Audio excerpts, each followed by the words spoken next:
поисках интересного хоррора я наткнулась на Pumpkin Panic. Игра очень коротенькая, так что будут спойлеры. На первый взгляд, это один из тысячи других фарминг-симуляторов. Но наша главная цель – выжить, накопить побольше монеток, чтобы починить баржу и сбежать.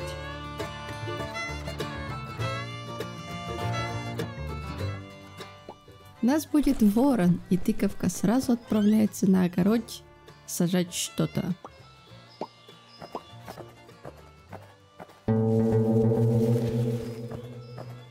Побродив по округе, можно найти веточки, траву и монетки, которые любезно приносит ворон. Монеты тратятся на скинчики тыковки, а трава и ветки нужны, чтобы скрафтить удочку, потому что в любом порядочном симуляторе фермы должна быть рыбалка.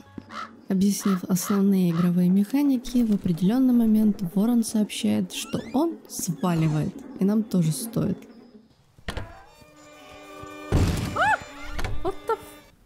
Так нас знакомят с первым из многих ночных преследователей. О да, здесь есть ночь.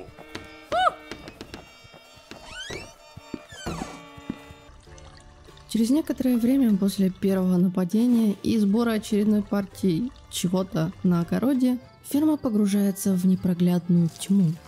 Вот тут-то начинается настоящая жуть. Единственный источник освещения вне дома – фонарь тыковки. Масло в нем заканчивается довольно быстро, и освещает он не то чтобы хорошо. В начале игры особенно тяжело выживать, потому что без прокачки тыковка бегает как заядлый курильщик, выдыхаясь через пару метров.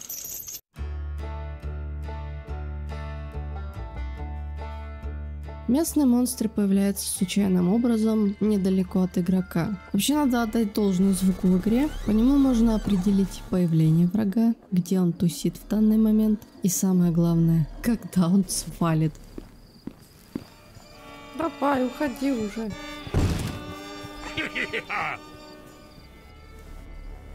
Хотя это не то чтобы сильно помогает, потому что с наступлением ночи на ферме больше нету безопасных мест.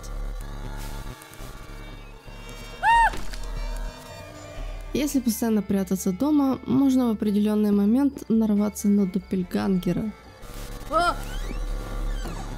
Чё за... Который появляется возле кровати, когда на столе догорают все 3 свечи. В целом, не самый неприятный монстр, если у вас есть возможность свалить из дома. Больше всего проблем мне доставили клоуны.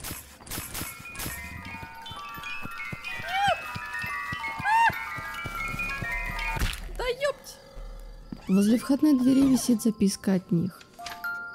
Ага, спасибо, не хочу.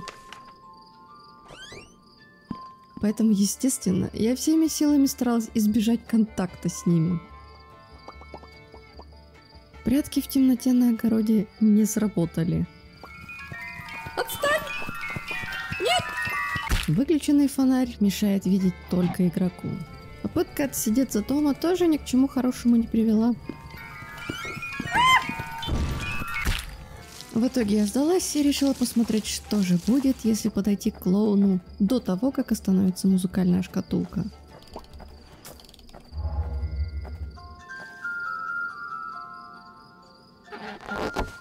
Ути, крепота мимимишная. Красный клоун дает нам шарик, который нужно отдать плачущему синему клоуну. И все, этой ночью они вас больше не будут донимать. Обожаю креативный подход к таким вещам. И последний монстр. По крайней мере из тех, что я встретила за несколько часов игры. Это олень. Он появляется в огороде днем на следующий день. Перемещается крайне медленно и выглядит безобидно. Поэтому я спокойно себе бегала по огороду без задней мысли, что это может быть монстр. Как только игрок приближается к нему слишком близко, он принимает свое истинное обличие. Блин. И так же, как от клоуна, от него не убежать. Но он не умеет открывать двери, так что, если повезет, можно успеть запаковаться в дом. Nope.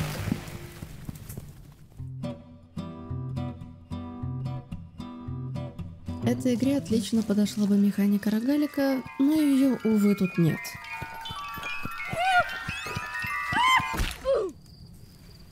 Какого черта? Все нажитое непосильным трудом обнуляется после смерти персонажа, кроме гардероба. Поэтому за бесчисленное количество попыток я разблокировала все плащики. Они ни на что не влияют, так что... Я вообще-то не собиралась делать эссе с полным прохождением Pumpkin Panic. Это должен был быть коротенький забавный ролик, пока я работаю над другим проектом. Но игра оказалась настолько забавной, стрёмной и затягивающей дичью, что она однозначно заслужила чего-то большего, чем шортс на 30 секунд. Ну, в общем, да, надеюсь, вам понравилось. Мне лично безумно нравится этот формат роликов. Их гораздо интереснее делать, чем просто летсплеи. Кстати, если у вас есть на примете другие хоррор-игры или интересная дичь, обязательно напишите мне об этом в комментариях. На этом все. Услышимся.